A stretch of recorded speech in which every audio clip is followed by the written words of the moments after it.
So welcome back students to my video. और students, आज के इस वीडियो में हम जो चैप्टर पढ़ने जा रहे हैं उसका नाम है कंट्रोल एंड कोऑर्डिनेशन। मतलब कि हमारी बायोलॉजी का एक चैप्टर है कंट्रोल। हमारी बॉडी को कंट्रोल कौन करता है और उसे कोऑर्डिनेट कौन करता है? That is brain. बच्चे को ये बात पता है हमारी बॉडी का मेन सेंटर कहाँ होता है? हम लोगों की बॉडी को मेन कंट्रोल कौन करता है? कंट्रोलिंग सेंटर ब्रेन होता है। तो आज हम लोग जानने वाले कि ब्रेन हम लोगों की बॉडी को कंट्रोल कैसे करता है। ब्रेन के पार्ट्स जानेंगे, ब्रेन क्या होता है, everything about brain almost which is in our syllabus. So let's start this video now. So first of all we are going to study control and coordination. देखिए, control and coordination को दो part में divided है। एक है coordination in animal, coordination in plant. Coordination plant को हम लोग बाद में पढ़ेंगे, पहले आज कोऑर्डिनेशन इन एनिमल के बारे में समझते हैं। कोऑर्डिनेशन इन एनिमल मतलब कि एनिमल के अंदर जो हमारे सारे, देखिए कोऑर्डिनेशन क्या होता है। अगर हम लोगों की बॉडी को स्पेशल फंक्शन कर रहे हैं, हमारी बॉडी क्या करती है? स्पेशलाइज्ड है, एकदम स्पेशल फंक्शन करती है। तो स्पेशलाइज्ड फंक्शन करने के लिए उसे क्या चाहिए?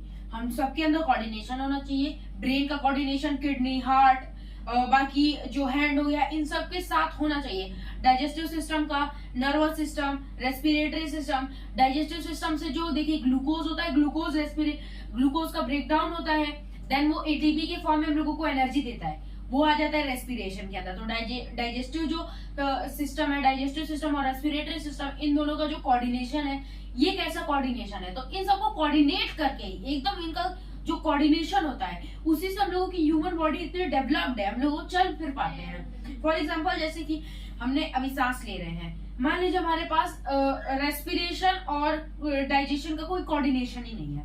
रेस्पिरेशन और डाइजेशन का कोऑर्डिनेशन ही नहीं है। मैंने खाना खाया, फिर मैंने सांस लिया, जो कि इंजेक्शन के बाद देन मैंने क्या किया? ब्रीदिंग की। सो हम लोगों का जो खाना खाया, जो कार्बोहाइड्रेट से ग्लूकोज बना, ग्लूकोज जो होगा वो रेस्पिरेशन से भाई कोई लेना देना नहीं है, तो वो ग्लूकोज का ग्लूकोज ऐसे ही पड़ा रह जाएगा। क्या फायदा मुझे ग्लूकोज से? ग्लूकोज का जब ब्रेकडाउन ही नहीं हुआ, जब ग्लूकोज का ब्रेकडाउन होना था तभी ना एटीपी से हमें एनर्जी मिलेगी, बट उसका तो ब्रेकडाउन ही नहीं हुआ, तो मेरे पेट में पड़े पड़े क्या करेगा? कोई वर्क नहीं है। सो क्या होना चाहिए हम लोगों का? एक कोऑर्डिनेशन होना चाहिए। वही हमारी बॉडी में रेस्पिरेशन और डाइजेशन का कोऑर्डिनेशन रहता है, यानी जो रेस्पिरेटरी ऑर्गन है, डाइजेस्टिव ऑर्गन है, इन सब का एक कोऑर्डिनेशन रहता है। सो अब समझते हैं कि coordination in animal. Coordination in animal दो पार्ट में डिवाइडेड है। हमारी बॉडी को दो तरीके से, एक है नर्वस सिस्टम, एक है एंडोक्राइन सिस्टम। नर्वस सिस्टम हम लोगों का मेन कोऑर्डिनेशन का फंक्शन है, देन आता है endocrine system. So basically nervous system भी दो पार्ट में डिवाइडेड है, CNS, PNS। Now you will ask, what is CNS and what is PNS? So basically, CNS means Central Nervous System. What? Central Nervous System. CNS stand for Central Nervous System. मतलब यहाँ पे जो nervous system का जो main centre है, main centre कहाँ होता है? ब्रेन होता है एंड स्पाइनल कॉर्ड। तो CNS के अंदर आते हैं ब्रेन एंड स्पाइनल कॉर्ड। ना आता है peripheral nervous system. Peripheral nervous system, PNS stand for peripheral nervous system. So PNS के अंदर नर्व्स आती है। नर्व्स क्या होती है? नसें। अब आप पूछोगे नसें, वो आप जो नसें सोच रहे हो उसे ब्लड वेजल्स कहते हैं, जिसमें खून बहता है। नर्व्स अलग होती है, नर्व्स को नसें कहते हैं। वो जो जिसमें ब्लड बहता है उसमें आर्टरीज, वेन्स उसे कहते हैं। सो नर्व्स जो है, नर्व्स भी दो टाइप में डिवाइडेड है, एक है क्रेनियल नर्व्स और एक है स्पाइनल नर्व्स। नाम से समझ में आ रहा है स्पाइनल नर्व्स क्या होती है? स्पाइनल नर्व्स वो नर्व्स होती है जो कि स्पाइनल कॉर्ड से हम लोगों की अराइज होती है। Now many of you know that spinal cord and backbone is basically same, but this is incorrect. Spinal cord and backbone are different. Backbone is outer, its cover, it's like its cover, and spinal nerves is the main part which is covered inside the backbone.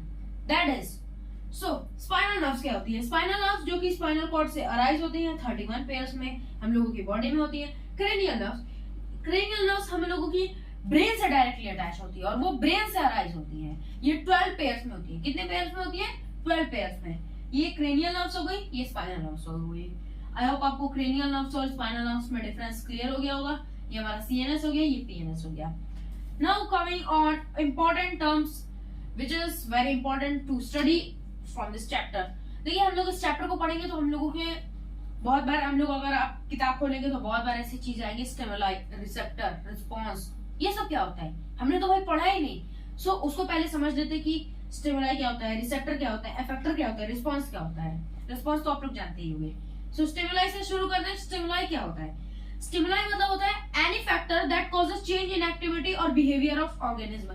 कोई भी ऐसा factor हो गया जो कि हम लोग जो एक्टिविटी कर रहे हैं उसमें चेंज ला दे।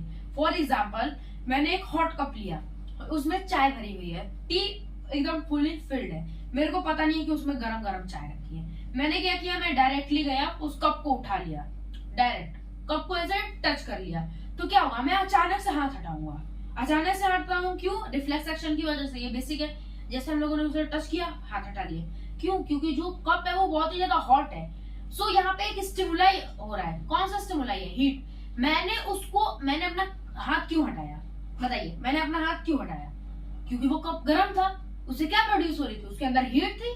तो हीट क्या हो गया? हीट स्टिमुलाई हो गया। हीट क्या हो गया? एक स्टिमुलाई हो गया, जिसकी वजह से मेरी एक्टिविटी में चेंज है। मैं कप उठाने जा रहा था, बट मैंने अचानक से हाथ हटा दिया। क्यों?